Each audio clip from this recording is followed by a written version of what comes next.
And this is Off the Ball Saturday on News Talk. John Duggan with you 0 to 5. You can text us 53106. We're streaming the conversation as well, so listen on your radio and News Talk around the country, but also watch us on the digital and social channels for Periscope and Twitter, at Off the Ball, YouTube, Facebook, and on the OTB Sports app. This is the Saturday panel. Now, earlier this morning, the Geelong Cats beat the Sydney Swans by 133 points to 52 to win the grand final of Australian Rules football in Melbourne. Why is this important? Well, part of Geelong's premiership winning team were Zach Toohey of Laois and Mark O'Connor of Kerry, the duo following in the footsteps of Ty Kennelly, Ailish Considine and Orla O'Dwyer in winning AFL premierships. So to talk about Ireland and Australian rules, we're going to be joined here in studio by Longford's Mickey Quinn, formerly of Essendon, and on the line by the ex-Carlton player and current Louth footballer Ciarán Byrne, and in Adelaide at the moment by legendary Mayo footballer and current Greater Western Sydney Giants player Cora Staunton. Mickey, how are you? Good, yeah. Tired after this morning, but it's the result all the Irish wanted. So, yeah, it's a phenomenal achievement for Zach and Mark and the way it all transpired for both of them getting to play and two Irish guys to get a great AFL medal on the day. It's been super. Put it into context for us if you can. Yeah, it's funny, looking back on it, I think myself and Zach were pretty much around the same time when we went, and right. you're looking back, it's like, wow, okay, he went that way, I went this way. But you went back to Longford. Yeah, like, okay. Life goes different directions, and I think what it does show is that I hold my hand up, I don't think I probably had the same kind of mindset that was needed for that professional environment, how cutthroat it is, but to see where he has gone and his career and how it has just rocketed, and then with changing clubs, one of the few Irish guys that has kind of changed clubs and actually been a success with Geelong. It just shows the kind of person that he is, and that's just Zach. You look at Mark, the kind of role that he is with Geelong, shutting down opposition and playing in the midfield, which in a wing position that in my time it was something that doesn't happen. Irish guys, it's like, nah, you're not allowed in there, you shouldn't be in the middle. Why wouldn't you be? I think is probably a bit of a stigma that you kind of have to be behind the play. It was always something that I would have been told to keep the play in front of you. It's easier to understand the game from there, and as you get better you progress up the field and you might find yourself in a wing or up front, but that was kind of the way things were. I think they've realised now that some of the Irish guys that are going out, that there's more strings to their bow than just playing in defence and keeping the play in front and being a line breaker. Ciarán and Cora, how's the form? Very good, very good. Good, John. Good. Cora, you must be pretty proud down in Adelaide today as an Irish Australian Rules player, seeing what those lads did. Yeah, it was. It was great to watch. Obviously, we're in Adelaide. We have a game tomorrow, so yeah, we watched the game here. It was amazing to watch. Obviously, the game wasn't the best spectacle, but the Irish boys won't mind that for sure. The game was probably over by quarter time, if we're being honest. Geelong were ruthless and probably have been all year. They've been the best team in the competition. That was their 16th win in a row. They were awesome, and it was a really proud moment to watch both Zach and Mark go up for their premiership medals.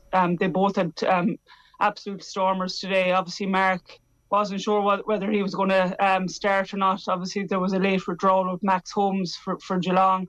So Mark came in and he played a blinder. He done very well early days in the game. And, Zach down back, he's been a guy that has been kind of thrown around everywhere for Geelong in kind of the last 18 months. He's been forward, he's been wing. He's been back, but he was settled down back today. And as the game went on, he really grew into it, and he was excellent in the latter parts of it. So really proud day watching them. And as I said, it was great to see both of them go up and get their premiership medals. And maybe give us a sense of the importance of this game in the Australian cultural landscape. Like, this is their All-Ireland final, this is their Super Bowl. Would that be correct to say that, Cora?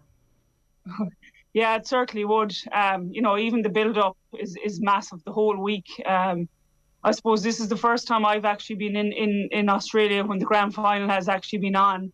Just even the week alone, the build-up to it, the amount of different things. It started on last Sunday night, where they have the Brownlow, which is the equivalent of Player of the Year in Gaelic football. So that was on Saturday or Sunday night. It's normally on a Monday night it starts, but it was on Sunday night because of the Queen's funeral. And then just the build-up all week with the amount of footy shows that's on. There's probably 2 or 3 at least on a night in the build up to the game. And then on yesterday, Friday, the grand final parade, which even watching that, it was amazing. The 2 teams were on boats down the River Yarra in Melbourne, and then in youths going from there to the MCG, and just the amount of people that are at it, and then grand final breakfast this morning. There's just so much build up to it, and it culminates then in the grand final. And I think from hearing it on the TV, was the biggest attendance at a grand final since 1986. So there was just over 100,024 at the grand final. And yeah, it's just a massive spectacle around Australia. Obviously the day before the grand final is the bank holiday as well in Victoria. So yeah, it really is a massive event, and yeah, I suppose there's no other like it, especially in Australia. And Ciarán, you're a former teammate of Zach's at Carlton, I believe. You must be made up for him and Mark. Yeah, absolutely. Just like what Cora and Mickey said, it was an absolute pleasure to watch the 2 boys go out in the MCG this morning. I know it was bright and early for us here, and as Mickey said, I'm quite tired now after watching it, but following Zach's career and where he's come from, I was lucky enough to spend a bit of time with Zach early days at Carlton, and seeing how hard he worked and how durable he was as a footballer was just amazing. And to see that firsthand and where he's come from since then has just been a credit to Zach and his family, and to Mark as well. He's an absolute gent. Obviously, was lucky enough to get to meet him a few times while I was down at Carlton. And as Mickey said, to push into the wing and to play that role is quite difficult. It's probably something that I would have loved to have played while I was at Carlton. And Mark suits that role. He's an amazing athlete. He's quite fit. He's strong, and he's adapted to that quite well over the year. And I've been in that position before, where leading into the week where you don't realise if you're going to be playing the game or not. He was emergency this week, so it was quite a tough position for him to be in mentally, and for him to go out and perform the way he did today was an absolute credit to him. And it's an amazing achievement to think the 2 boys from Ireland, from Laois and from Kerry, can go out and, I suppose, not only play at a consistent level at AFL, but to go on and actually win a premiership, just like Tag Ding and the 2 girls that you mentioned, is an absolute credit to the 2 boys. And I was kind of a bit jealous this morning looking at them, and yeah, I'm sure they're celebrating now into the early hours of the morning. You tempted to go back down there now, Ciarán, are you? Look, there has been plenty of rumours as of late. Look, there's no doubt about it. I have been chatting with Carlton over the last couple of weeks, and it's definitely something I'm considering. I'm 27 now and 28 this December, so I'll never get this chance again. I feel like there is an itch that I still want to scratch in the game. I know across 5 seasons, I only played 22 games. In the grand scheme of things, it was quite cool to achieve that, but I felt like I was a player that could have achieved, I suppose, a lot more, considering I had a lot of injuries, and I suppose that's been well documented too. So look, it's definitely something that I am considering. I have another couple of weeks to decide whether that's for me or not. I have a few conversations to have here at home with my family and the like. So look, who knows what the next couple of weeks will hold. Like, you're playing for Louth, Biggie Hart's there now, you're doing well. Is there a pull, is there a conflict within you, Ciarán, about home, about Australia, about professional, about amateur, about the community? Is there a pull there? No, there definitely is. I know some people are different, but for me, I'm a true Irishman. I love my GAA, I love the community, and it's something that I definitely did miss while I was down under. I suppose that all culminated with the fact that I did have so many injuries. When I was going quite well down in Australia and playing consistent football in the senior team, I was loving life. I felt like I was on top of the world, but I suppose I experienced both the highs and the lows of AFL football, and how far you can actually feel away from home, especially in 2015 when I did that ACL. So look, it is a game that I love, and it is something that I feel like I have unfinished business with. And then obviously with Louth coming up in the next year, Mickey has taken us to a place where Louth football hasn't been in a long time, in Division 2 next year with a lot of big games. So that's something that I kind of have to really consider as well. But yeah, the next couple of weeks is going to tell a lot. And Cora, your season's back underway now, and you've had a few bumps and bruises recently, and Vicky Wall's gone down there now as well. Yeah, season has started, so yeah, we're out again tomorrow against the Crows. So yeah, there's been a few bumps and bruises, I have a few broken bones, but I'm still managing to play. So that's the bonus. Yeah. So yeah, there's a lot of Irish girls. We've 22 in the league this year, which is the highest number that's been there. So yeah, it's been great watching, all the games and all them progress. Vicky obviously being the biggest name that's come out of Ireland, but there's other girls that have come out as well. Orla Ali, a teammate of hers who's doing pretty well down here as well. So yeah, there's been a lot of new girls. Amy Mulholland is another one that's come out as well, that's with Fremantle. So yeah, there's huge interest obviously from Irish girls trying to get out here now. And as I've spoken on the show before, that's only going to grow and grow because of the way the game is going. It's the seasons are getting longer. The pay obviously has risen, this season. So yeah, it's a huge draw. And obviously watching the boys today, everyone's goal, like Orla and Ailish has done, is to try and win a premiership. So yeah, I'm lucky enough. I'm still enjoying it. Still most of my bones are still intact. But we played the Crows tomorrow, which will be one of our tougher games. And would there be a close community there now? Would there be WhatsApp groups now, or would you have met Vicky yet, or would you be in touch, or does it work that way, or is it more an individual situation? No, I think it's in our case, because we're in New South Wales, it's a little bit different. But I know the girls are all in Melbourne, so obviously the majority of the clubs are in Melbourne. Out of the 18 clubs, 10 of them are in Melbourne. So yeah, I know the girls in Melbourne certainly catch up and have WhatsApp groups and stuff. When we're in Melbourne, which we only have been once so far this season, yeah, we certainly tried to catch up with them. But yeah, I'd be, texting the girls, and even before they come out, they would have been on to them. I'd have met up with them, just giving them different pieces of advice, or they've had a number of questions to ask. So yeah, you'd certainly be in contact with them. And as I said, you try to watch as many games as you can over the weekend. It's great now because majority of games that you watch has Irish interest in it. There's very few clubs. I think there's probably 5 left in the women's game that don't have Irish in it. So yeah, you're certainly you're looking out for them, or you're coming up against them. In tomorrow's case, there's 2 Irish girls with the Crows that we'll come up against. So yeah, certainly keep in contact with them or meet them whenever you play against them. We have Ulster trailing the Scarlets 15-14 at the moment in the United Rugby Championship, in Connacht 7-3 down to the Stormers. What kind of advice? It's just like basic life advice, even for a beginning, Cora, when you're going down to a new country?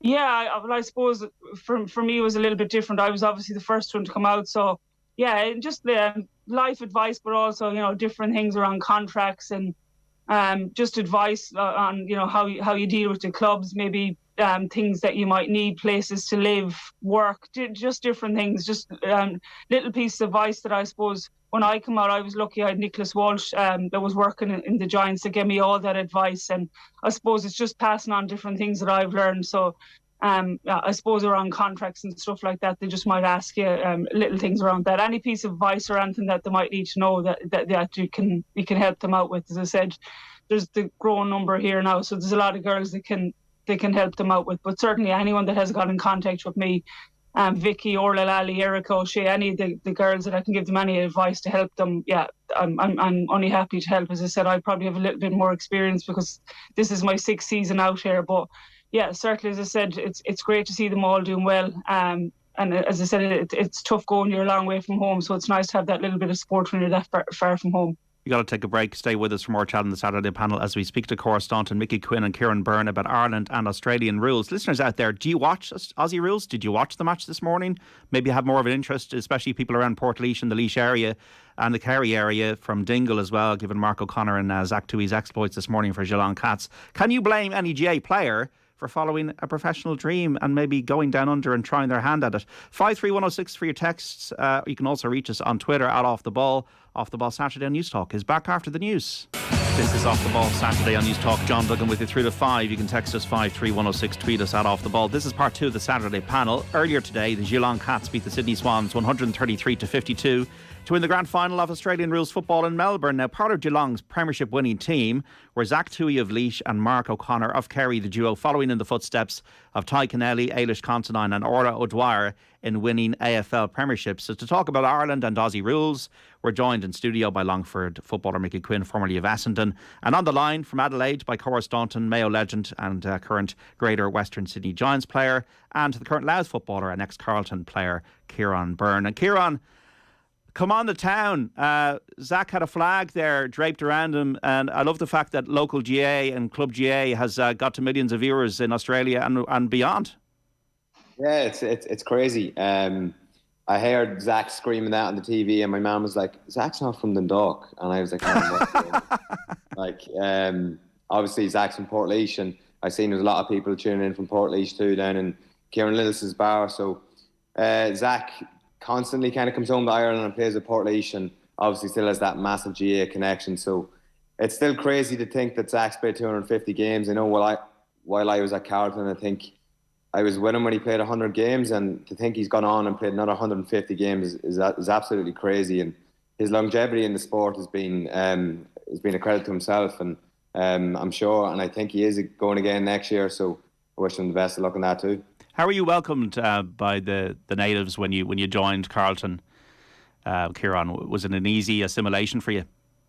I suppose I was quite lucky. I had Zach there at the time, and I also had Ciarán Sheehan and his girlfriend come out with me. I was still quite young. I was 17, so to move, I suppose, the whole way across the world and to be to a foreign sport I never played was going to be obviously daunting. But it's something that I really enjoyed. I kind of was thrown straight into the deep end. Got to know a lot of the Aussie boys straight from the outset. I met them in Arizona originally in America, so I kind of clicked with a lot of the boys from the onset, especially Paddy Cripps, who's the current captain at the minute. So.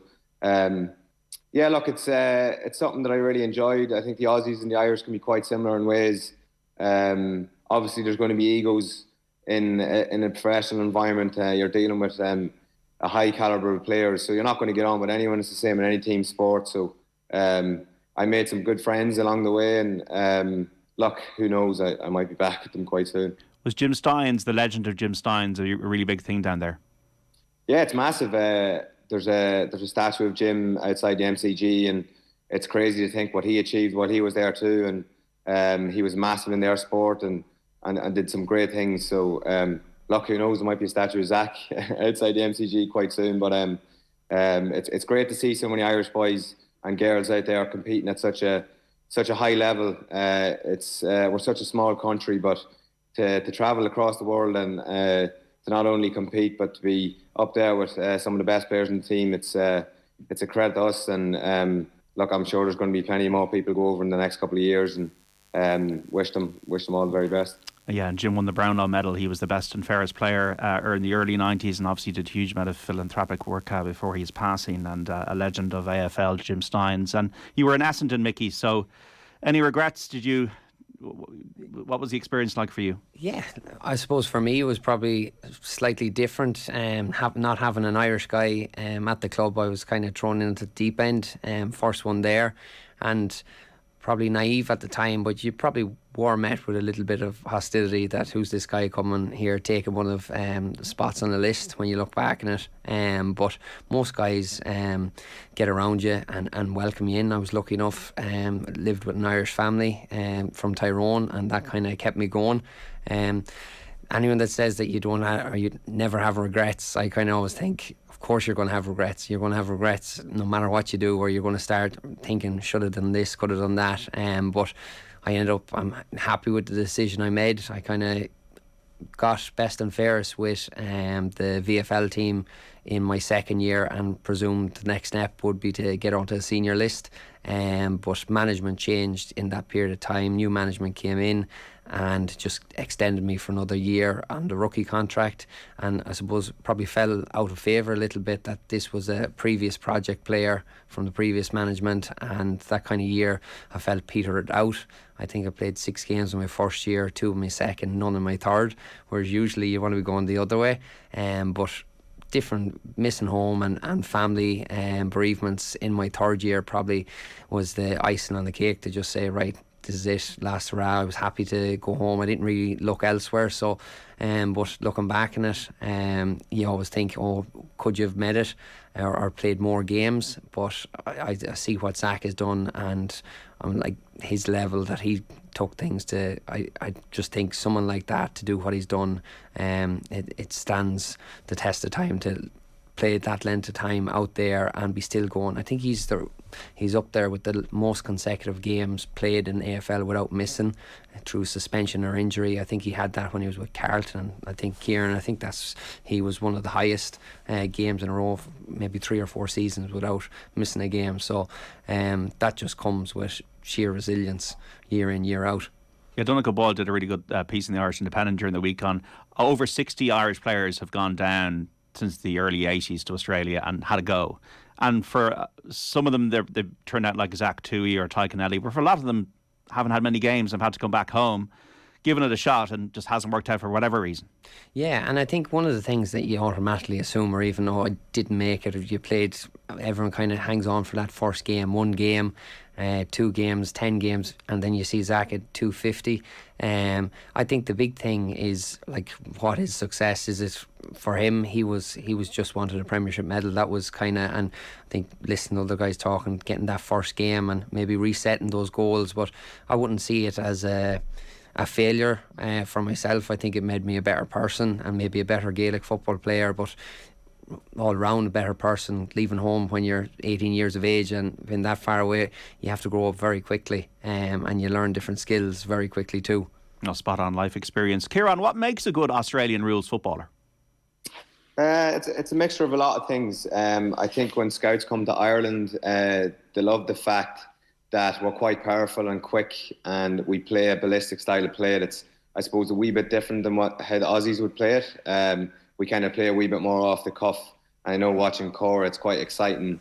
Watching her, the way she goes about her AFL football, and the way she kicks her goals is a bit different than what the Aussie girls would do. But I suppose speed, power is something that the scouts would be really looking for. And obviously, I suppose for us Irish guys, really adapting to be able to understand the game and the structures of the game can be quite difficult, because it's not like your standardised Gaelic football. There's a lot of positions and positional awareness spots that you have to get used to.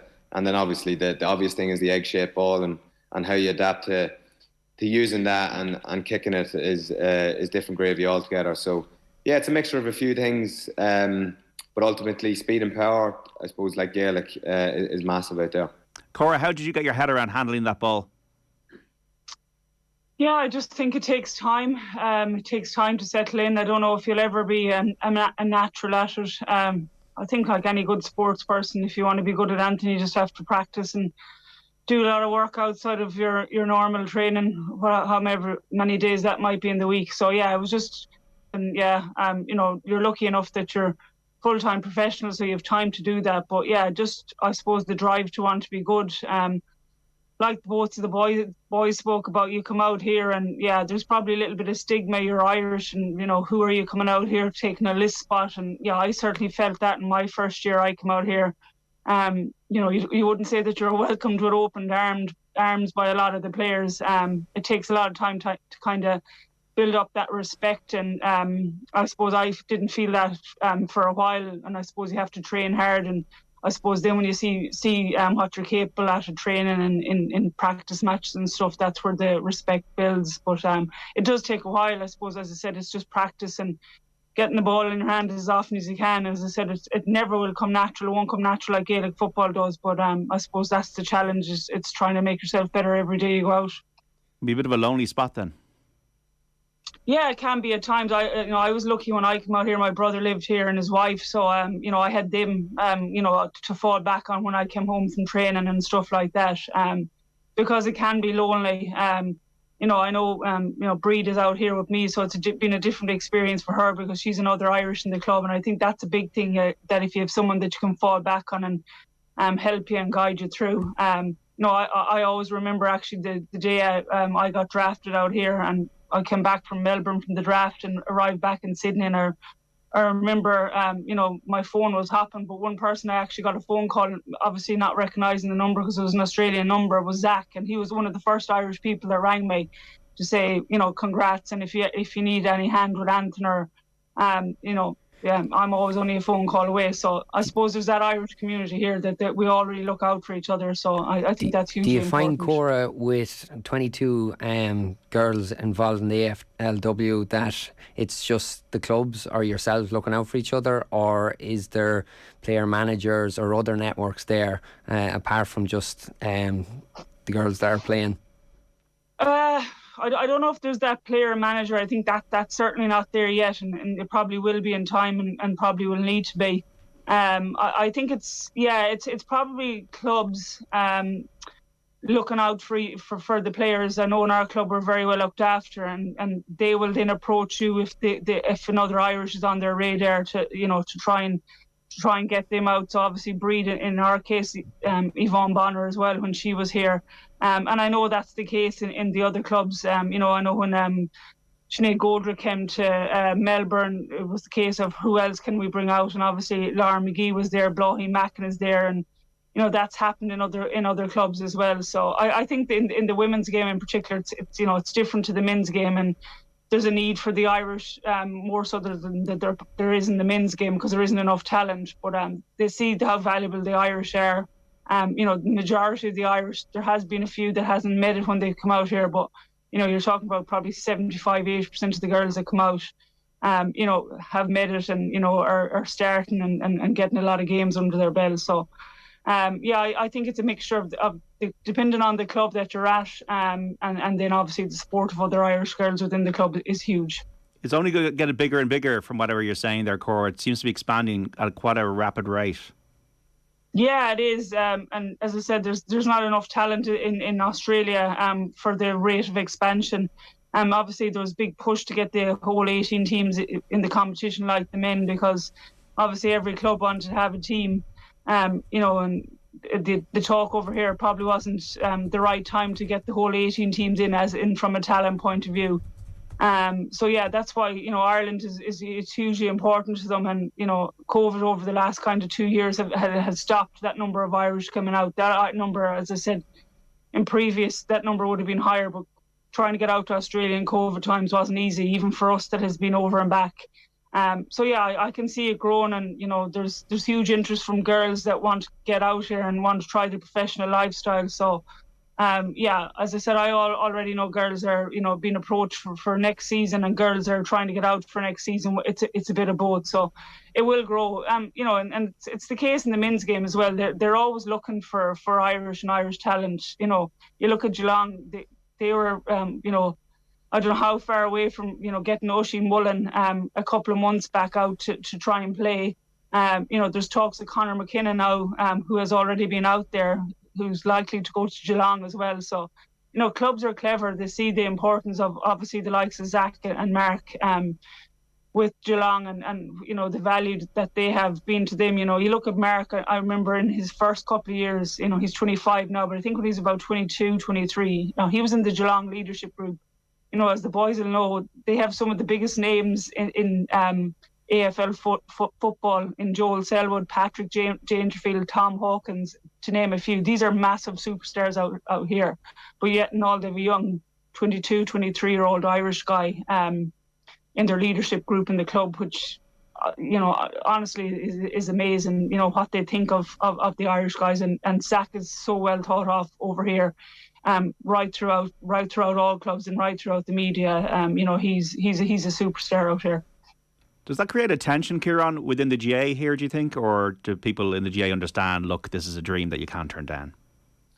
Look, I definitely think it creates some sort of tension, especially, say, because I'm from the likes of Louth, and the Aussies are taking the talent away from counties that I suppose don't have an abundance of talent. So it definitely does create some sort of tension, but I think a lot of people are very understanding of the opportunity that it is. It gives a young lad an opportunity to go, I suppose, live the culture of a lifestyle, of a professional lifestyle in a different country, an opportunity to earn a living while playing sport, which is everyone's dream growing up as a kid. Like, as long as I know, like, I wanted to play some sort of professional sport. I never thought it was going to be AFL, but it ended up being. But it definitely gives that opportunity, and there's no doubt about it. There is tension that it caused between the GAA and the AFL, but it's nothing the GAA can do about it. The GAA is an amateur sport, and it's not going to put the dinner on the table or pay for the bills at the end of the day. So it's a decision that the GAA player weighs up, and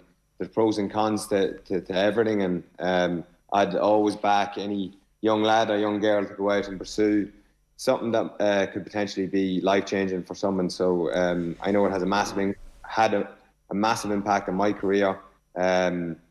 So definitely, yeah. I think the vast majority of players that have came back and brought, whether it be training methods or ideas, back to their clubs and their counties in some shape or form. That a county or club might be losing a player, but any time a player does come back, a return seems to come back and maybe reinvigorate a club or county to maybe do something or change things up and bring back ideas and that willingness to give back. So as much as it's probably seen as a loss, there are certain other ways that things are gained. You look at Marty Clark when he came back, Ty Kennelly. You know, yourself, what did you bring back to Longford? I don't know, not much of a tan, because I was afraid of the sun. But like you try and bring back, whether it be leadership skills, whether it be different ways of training, skills. You know, that you'd hope that you bring a professional standard, that you've been in a professional environment for me it was 3 years, that you've learned how to kind of manage yourselves, and maybe guys rowing behind you hope would row in behind you, and maybe what I found is probably lads want to knock you off your perch a little bit and kind of they push on their level of training as well as yours. So you kind of think coming back that you're going to be way fitter, but it doesn't necessarily work that way. That it's a different level of fitness, but guys kind of come up to that standard very quickly, or that you drive things on. So that's what I've felt with myself. Whether Ciarán or Cora might have saw things a little bit different, but yeah, that's what I reckon. So are you somebody that would have been driving almost more professional standards when you came back? Would you have had maybe less patience, or would you have been for some people who wouldn't have had that? Kind of. I suppose I probably found myself as the years crept by that you start to drift back, that maybe you couldn't understand why guys weren't fully invested in something, whether it be club or county. It made no sense. Why would you not miss training for a wedding or something along those lines? But the longer I've been in the system, the more I realise, you know what, you kind of have to have that balance. Whereas I probably would have been too razor focused on one thing and mightn't have a more balanced life away from football. And that came with time too, and that was probably something I'd nearly say it was something that held me back when I was in Australia, that I didn't have enough of a balance away from the club, that my days off I'd still go into the club and maybe do ice baths, or you know, I hadn't that network away from it. And that was probably why I was asking Cora about player managers and different things, that you know, they have a really good network of people out there at the moment willing to help. And I suppose I found myself in that limbo, that you know, the Irish at my time that were there mad to meet up with you, they were there for a party lifestyle, whereas you're in a completely different bubble to what they are. What were your observations, Ciarán, when you came back then from Carlton? Yeah, quite similar to Mickey, I suppose. It's that mindset of being a professional footballer. I know to this day, I think I'm home 3 years now at this stage. You nearly can't switch off. You always think you're a professional footballer. I know at the minute I run a Platters reformer studio of my own, but it's daily. I think when I wake up out of bed, I think, right, how's the body feeling? What do I have to do today to get the body right? And I'm playing an amateur sport in GAA. I suppose it's that mindset switch that you have to understand. You're back home, you're playing an amateur sport. It's not your living anymore. I found it hard to completely switch off. And quite similar to Mickey when I was down under as well. I suppose I put all my eggs in the one basket, and it was AFL, and that's all I knew. Whereas if I was to do it all over again, that's the only thing I would change. I'd make sure that I'd have something outside of the AFL to switch off, and that's probably the biggest thing, is to mentally switch off from the actual football side of things. So it can be quite a difficult transition from a professional environment into a normal lifestyle back in Ireland. Definitely does take a couple of years. I'm sure Mickey would agree with that. But there's a lot of people that are in the same boat. 53106, getting some text in here. Best wishes to Cora Staunton, one of our great sports stars. Always great listening to her, says one of our texters. When I was in school, the AFL was on Channel 4 on Saturday morning in the early 90s. I got into watching it. Having no allegiances to anyone, I decided to watch Geelong versus Collingwood one day. I support the winner. Geelong won, So I followed them after that, not realising the rivalry between the two clubs. My subsequent Australian friends, especially the Geelong supporters, were up this morning to see the second half, as was I, says Michael in County Meath.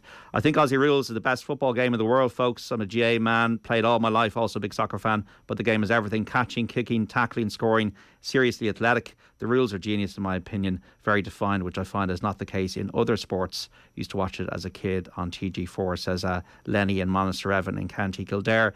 Like, when you come back to Ireland, is almost rest and relaxation for you now at the moment, Cora? I wouldn't say rest and relaxation. It'll be different this time when I come back home, because obviously the seasons has changed. So I'll be back home just in time for Christmas. Normally I'm the opposite. I'm out here for Christmas. So season will be quiet, because normally when I come back home I'm straight into the club season. So yeah, this will be probably the first time when I come home that I actually won't be going into another season. So yeah, it'll be probably the first time that I have a break from sport in God knows how long. So probably since I broke my leg a couple of years ago. So yeah, it'll be different. It'll be nice to be home for Christmas, because I haven't been home for Christmas in 6 years. So that'll be nice. But no, there's certainly no rest and relaxation at the moment.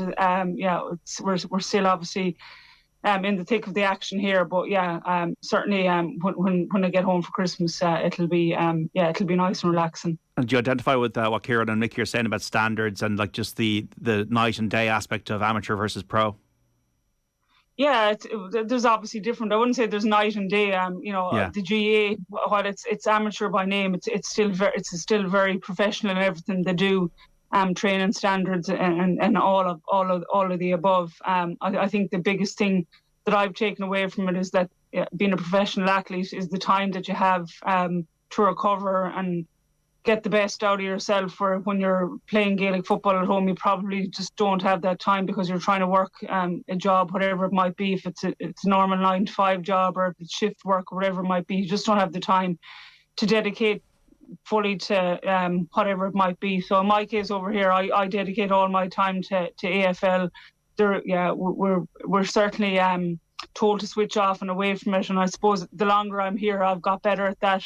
Early days, the first couple of years, you don't do that. Like the boys said, on your day off, you're in doing extra craft, or you're in doing recovery, or it might be. But I suppose the longer you're here, and probably the little bit more comfortable you're getting with the game, you realise the importance that it is to switch off. So yeah, I think it's to try and find that balance. As I said, I'm here 6 years now, so I'm probably more comfortable with the game than I was obviously when I came here first.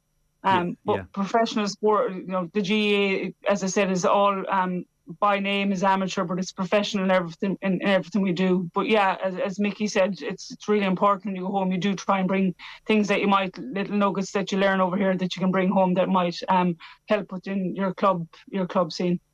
Look, I know it's part of the fabric and the culture and the identity and the cornerstone of the GAA that it is amateur, but I don't like when I hear that, not from you, Cora, but I just wonder about the fairness of that it's amateur but it's professional in every other way. And I don't like the fairness of that for GAA players is something that sometimes grates on me, Yeah, it's... Sorry, Cora, you want to come in there? No, yeah, like I'm out of the county scene for a number of years now, but I remember my time, and obviously I was a long time in the county scene. It's just that you put in so many hours, and like my memories of it, especially my kind of last couple of years in it, that you get up on for an example on a Wednesday morning to go to work early to be in maybe for 8 o'clock, because that day you were training and going from Mayo to Athlone, because we trained in Midlands midweek.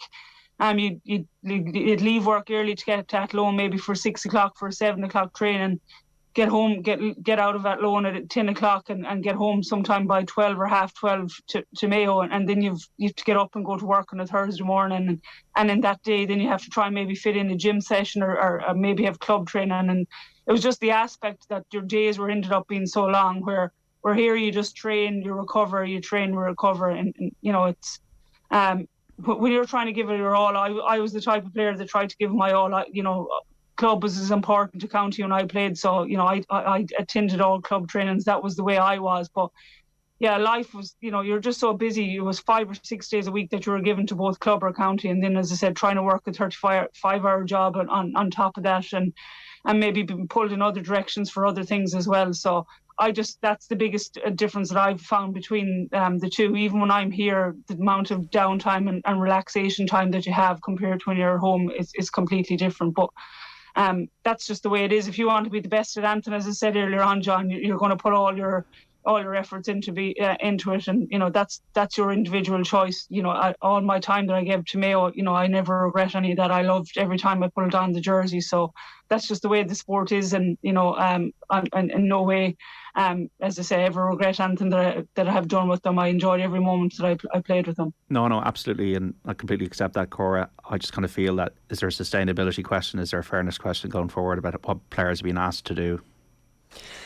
Yeah, and look, there's in the GA, there's at intercounty level ways and means. They're trying to, I suppose, the GPA are there to try and help with that player welfare and monitor as best we can to try and get the best out of players, not just on the field but off the field. And it offers us, it offers us more than just a game of football. That it is a way of life, and it's just trying to strike that balance. And is it in balance for you at the moment? No, I think I've found myself, I've got a better grasp or understanding of things that I know when, okay, that's more important, family's more important, work commitments, whatever, that you go through a phase where you miss weddings and it's almost a given that your family don't even expect you to be at certain things. But I think that day is kind of, maybe I'm over the hill a little bit, where you start to look at things a little bit different. And there's probably that you're willing to have that conversation with management and say, look, I can't because, and I think it might be different from county to county. Maybe we're in a bracket where, Division 3, Division 4, whereas in other counties maybe it's a lot different for different players that are only starting out, and they're the players that probably do bear the brunt of it, that are starting out trying to break on the scene, and they're the ones with the massive workload with college football, under 20s, breaking onto a senior squad, and they're the ones that have to be looked after and minded by the playing group in the county, or even greater from the likes of the GPA and the GA. What's your experience, Ciarán, of obviously coming back from being a professional in Australia to now playing an amateur game in name, but with a lot of professional, I suppose, demands on it?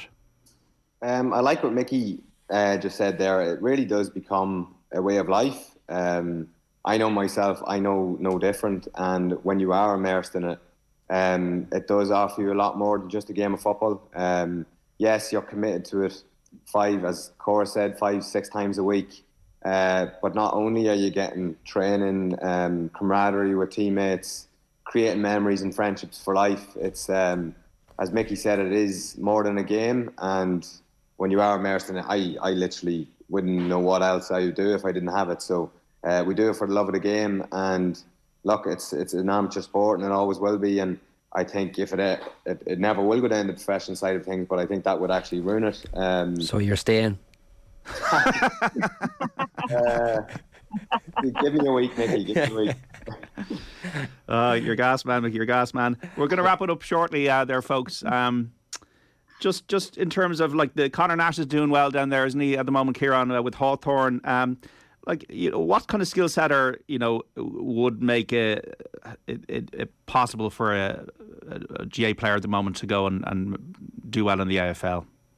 Yeah, Conor's going really well. I was actually chatting to him recently. He's with Fionn O'Hara as well at the club. Conor's a serious athlete. He's tall, he's quick.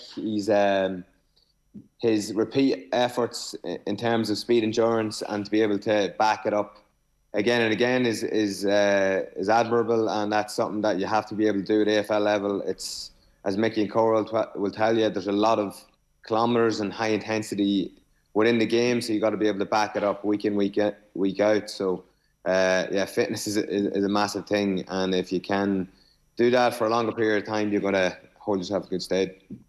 Cora, Kevin McStay, is he going to bring the Holy Grail back to Mayo? You'd hope so. I think it was a very good appointment by the county board. I think, Kevin and his backroom team, which is outstanding, with obviously Rotford and Donny Buckley, two guys that have been around the block, and add in a few more, Damien Mulligan and a few more in there. I think Kevin obviously has been as we well know, vying for this job for a very long time. So yeah, I'm delighted that he's got it. I think he's a very passionate Mayo man, and he's a very shrewd operator. We've seen how well he done with Roscommon when he was with them. So there's certainly obviously in Mayo there's always hope. There's the bones of a very good young team there. Bar kind of one or two guys, the likes of like Lee Keegan, Aidan O'Shea. We have the bones of a very good young team, guys that will come back from injury, the likes of Tommy Conroy, who will be hugely important to the team this year. So I'm sure all Mayo supporters again come the 1st of January will certainly have hope that Mayo can get that ultimate prize. I'm sure when they heard about the two boys coming back from Dublin, that probably dented their hopes a little bit with Mangan and McCaffrey coming back. But as I said, Mayo are always optimistic, and I'm sure Kevin will do a great job. As I said, there's plenty of young talent coming through. You have an ex-dub there now in Longford, Paddy Christie. Yeah, looking forward to it. I suppose Paddy, everyone knows what he brings with Ballymun, and even the time he had with Tipperary, and would have worked with him a little bit with DCU through doing a bit of coaching with the Sigerson squads, and he's a real players guy. So we're kind of looking forward to seeing how next year starts off, and get as many players back in the squad as possible. I suppose for the likes of ourselves, we want to have all players that can be on a county squad in there, and I think that probably hasn't been the case. A lot of guys probably opt to walk away a lot sooner than possible for different reasons, and we hope that if there's the right environment that they'll commit to something, and maybe a Tailteann Cup is definitely something that's within grasp when you see what Westmeath did and what it's brought to them, and I think it's something for progression for the likes of Longford, that you can aim for that and hopefully develop a plan for maybe the next 3-4 years. And Ciarán, what's it been like playing under Mickey Hart? Yeah, it's been unbelievable. We're definitely brewing something pretty special here in Louth, coming from Division 4 to Division 2 within a matter of seasons. Mickey and Gavin have brought an edge of professionalism that Louth football, I suppose, hasn't experienced in a long time. So exciting times ahead for Louth, and hopefully we can put it up against the Dubs next year. I suppose when he walks into the dressing room, there's all those All-Irelands, all that experience. So, the players listen, and it must be an exciting time. Yeah, definitely. As soon as he speaks, everyone kind of shuts up and they listen to him. So he's a massive figure within the GAA, and he's done some great things across GAA across his lifetime. So it's pretty special to have him within Louth circles, and hopefully they can go on to do something special. Whether if you go down to Carlton, Ciarán, the best of luck with it, or if you stay in Louth, the best of luck with that as well. Thanks, guys. And the best of luck with the business. Cora, look, I know it's late there, so the best of luck against Adelaide tomorrow. Thank you. That's Cora and Ciarán there. And Mickey, thanks for coming in. Thanks a million. Up Longford. We're back with updates from the World Rowing Championship and the Irish Women's Open on Off the Ball Saturday, and here on News Talk after this.